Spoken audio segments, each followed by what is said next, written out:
Welcome to Jimbo's Garage.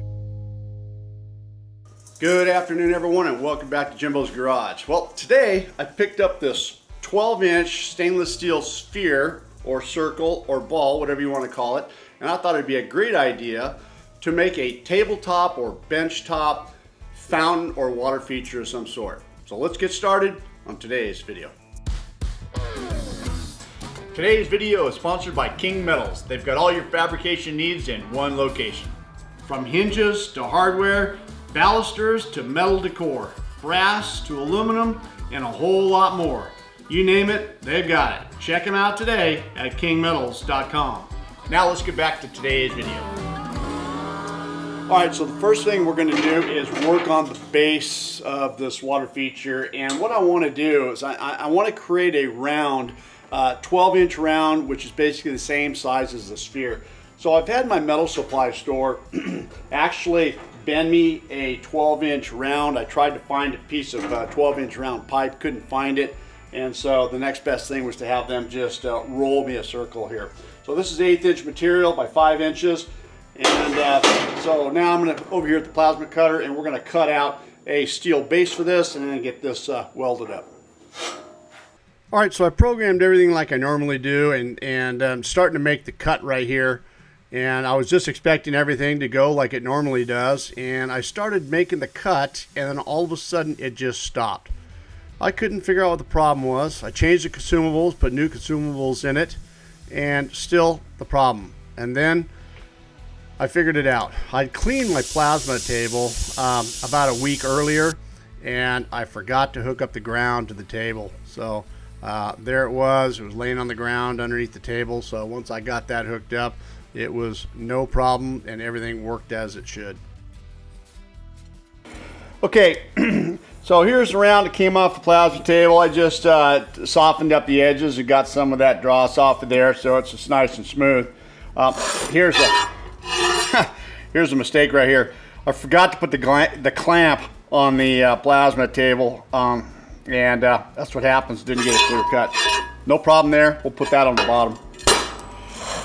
All right, so what I got to do first is I got to drill a hole in the very center of this, and about 3/4 of an inch round, because that's the size of the stainless steel tube that is going to be supplying the water up into the top of the sphere.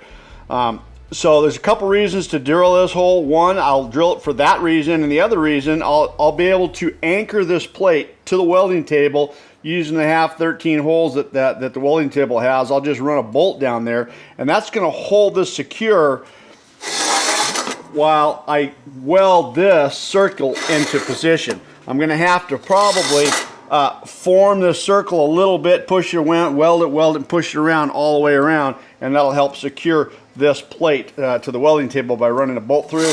And then when we're done, we'll have that 3/4 hole for the stainless steel tube. So to lay the center out, now I use a square like this right here for circles. Now it works good if the circle is a perfect circle, but a lot of times the circle isn't absolutely perfect. So this will get you close. And so what I like to do, typically what you would do is you just draw a hash mark here in about 90 degrees, run this up on there, and then another hash mark here, and then technically that's the center. But this is not perfectly round, so I'll run several marks in here all the way around this table to give me a good reference point. You can see this one's off quite a bit right there. So I'm saying if it's not absolutely perfect. All right, so with that, you can see that I've got a 1/4 inch variance, so I'm going to call this right here the center. That's pretty darn close. It's close enough what we need for anyway. All right, let's get this drilled out.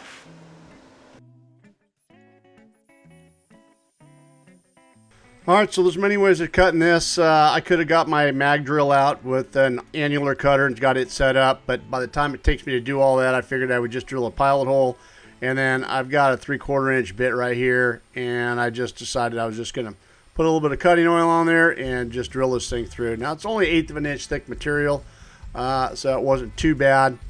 I got it from here and I started catching a little bit, and then I went to the back side and just finished cleaning it out. You know, it doesn't really matter how clean this hole is. It's going to get welded from both the front and the back side anyway, so it didn't take too long to do that. All right, and then I just bolted it down to my table, and this was my plan, is to go ahead and pull this around and start tacking it. But right away, I realized that I couldn't pull it in tight enough, and I couldn't get this bolt tight enough. So I actually got my heavy-duty impact driver and drove the bolt down nice and tight.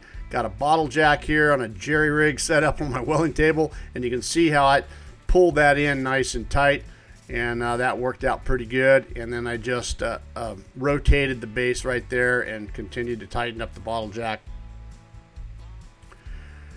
You know, sometimes you just got to do things that you think works, and this is the only option that I had at the time. I figured it would work, so might not be the best way, but it did the job. You can see how it pulled it in nice and tight, just like I wanted it to, right to the bottom of the base. And I've got to the end right here, and you can see I've got a little bit of overlap, and I planned that, so I wanted to get it in as tight as I could at this point right here. I'm going to make one more adjustment here. I'm going to pull it in right about there,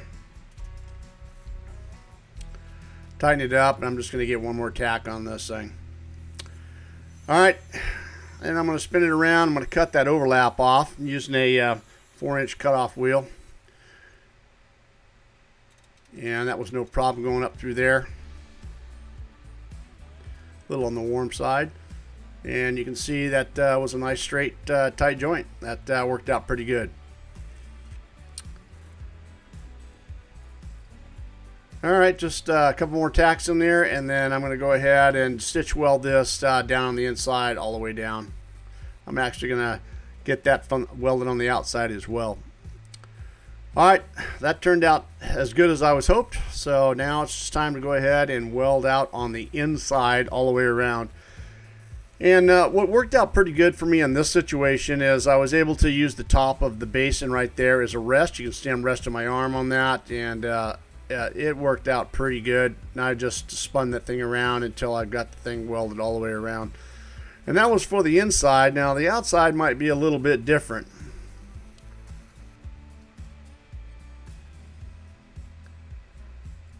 And then this is where I broke out my AC Precision positioner, and this worked out really good. I got it hooked up. I got it on the speed chuck right here. And once I got the adjustments with the welding machine and the adjustments of the travel on the positioner, man, it was smooth. You can see I've got my mag base right there is also set up with like an armrest to keep me steady as I go all the way around right here. And you can see that that worked out really smooth. Not only did it work good on the welding part of it, but it's also going to work good on the grinding part of it right here. I was able to use that as rotating that base all the way around to grind everything nice and smooth. Using a 60 grit trimmable flap disc from Mercer right here. That's my go-to. You know, 60 grit is an all-around, all-purpose wheel. This is what I use. It's not too rough. It's not too coarse. It's not too fine. It's just kind of perfect for the type of metal work that I use. You can see how nice and smooth that ended up all the way around. I was really happy with that. All right, with that done, it's time to work on the sphere, and I'm over at the KBC, and I've got it set up there. Kind of just my setup right there is kind of crazy. I didn't want to scratch the ball, so I've got cardboard in between everything. There was no really other way to hold it, and it was okay drilling the pilot hole right here, but I was really skeptical when I switched it over to the 3/4 bit. I just didn't know how well it was going to work, and it was right away when I discovered that this isn't going to work. I'm going to have to come up. Okay. A different approach here. I could tell it was getting a little sketchy over there on the mill, the way I had it set up. Transitioning from the small hole, which is no problem, the 1/4 inch pilot hole to 3/4 inch. I could tell it was going to get a little weird, and I didn't feel safe about it. I didn't really have a really good way of locking it and holding it down. I just didn't feel comfortable. So I've moved it over here to the welding table, and I've got it secured with the same fab block squares. And I've got a glove underneath the bottom, some cardboard on the side to protect the ball so it doesn't get scratched during the process. And of course, I got a back block square here as well. So I'm applying pressure here. So what we're going to be doing now is I've switched over to these step reamer from Champion Cutting Tool. This is a set of 3, and it goes from 5/16 to 1 1/16.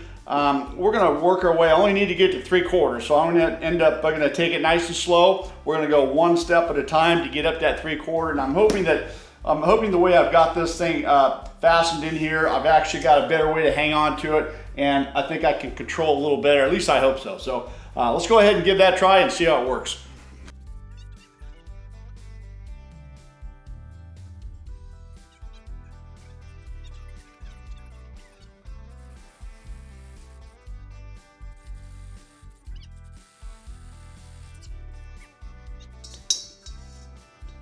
All right,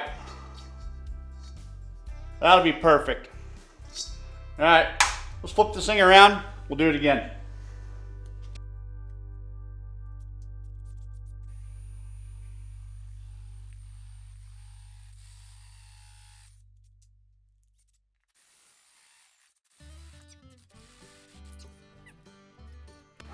Wow, what a pain in the butt.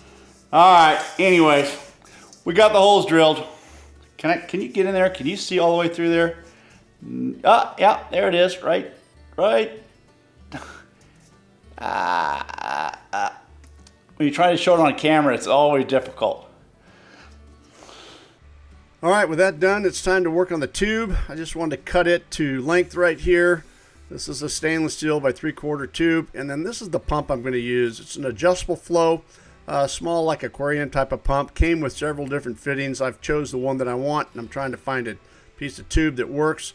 This is really close. Didn't quite get around there. So I just grabbed a torch and just heat up the end of this lightweight plastic, and it was able to slip right over that fitting. So the hose diameter is about a 1/2 inch in diameter. So I want to cut a 9/16 hole. I want to have a little bit of wiggle room, and I need it to be elongated. So what I did is I drilled a pilot hole here, and then I came in with a 1/2 inch drill bit right here and punched that through, and then I got a 9/16 drill bit right here and did the same thing just to create the hole that I wanted there, 9/16.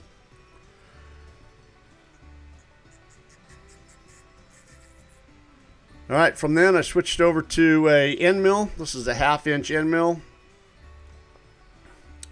And then I just dropped it in and I pulled it over to one side and then ran it up about a 1/2 inch or so. I just wanted to have a little elongated hole just to allow that green tube to fit up inside there. And then brought it back to the other side of the hole and just kind of shaped that up and gave me the length that I needed. Clean it up with an abrasive wheel and be sure there's no burrs there, and that tube fits right up in there just right. All right, with that said, it's time to start welding this tube into place. Now this was kind of tricky. It just didn't want to stay. It didn't want to stay in there. There was really no way for me to hold it, so I've got it balanced on my table right here. And my plan is to just fuse it into place in a couple spots. Then I can come back with some filler wire and fill that in. So that's what I'm doing right here. And you can see I've got my mag base right there with my steady rest there to kind of keep me steady. And this is working out pretty good. You know, the ball itself is pretty thin metal.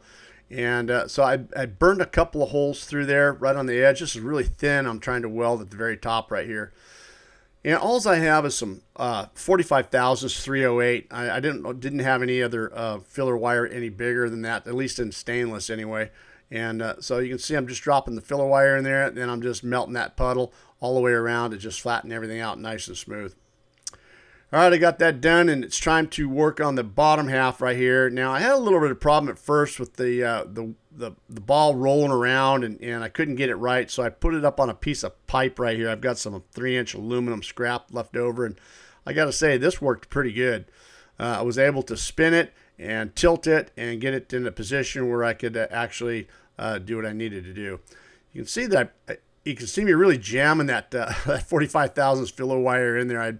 I'd burned a hole right there, and I was just trying to jam as much filler material in there as I could to get that hole filled up. But ultimately, I got everything, and I was happy with the way it turned out. All right, look at my contraption I've got here. I've got my fab block, I got some clamps, I got some flat bar stock, I got some round stock. The whole thing is trying to get this ball to be plumb inside the basin right there. And that's what I was able to achieve. And kind of a crazy setup, but that's what I came up with, and it worked. You know, I wanted to ultimately have that ball a little bit lower in the basin. I'd like to have seen it maybe an inch, maybe 2 inches lower, right near the bottom of the bottom of the sphere to the right at the top of the basin would have been ideal. But I wouldn't have been able to get inside and do the welding on the inside right here. So I've got it up a little bit higher, which that's not a big deal. I'm okay with that. I'd like to have seen it just a little bit lower. But it allowed me to get in there and do the welding on the inside. Now this is some 308L is what I'm using on that. I've got mild steel to stainless steel, and that worked pretty good. All right, you can see it's a little wobbly after putting all that heat to it, and so I need to put a couple legs on there. So I'm going with three legs. This is some 3/4 inch round bar stock, and I'm cutting 1 inch pieces. I don't want it to be too high. I just want it to kind of get rid of that warp on the very bottom. And by putting 3 legs evenly spaced on the bottom right here, that's going to give a good pivot point for it to sit nice and level. You know, I thought I was going to have to, after welding this thing all the way around, that I may have to get a grinder and 1 or 2 of the legs to adjust it to get it flat, but it worked out perfect right out of the chute.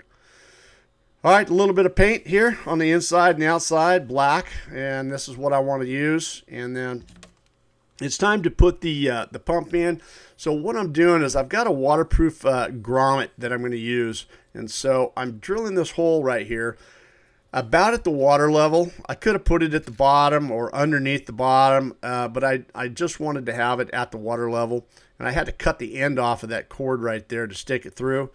And I picked up one of these little ends at the local hardware store right there. It's just a simple little plug end, and I thought this is what I'd use to put that back on. It looked like it was just the right size and good little end. I had a little bit of trouble getting the casing off, but once I got it off, it was no problem. Just a matter of wrapping the 2 wires around and tightening up the screws. And once I got that done, I just pulled that plastic cover over the top, and just like that, it's all done. All right. We get some water in this thing and give it a test, and there it is. And that's exactly what I envisioned in my head, what it was going to look like. And then I added some lights to it, and that was a good added touch. I hope you guys enjoyed watching this video. Don't forget to check out my website at JIMBO'sGarage.com. Got some torch lead holders over there, some apparel, some stickers. Don't forget to rate, comment, subscribe for more videos. Thanks for watching, guys, and we'll see you on the next video. See you next time on Jimbo's Garage.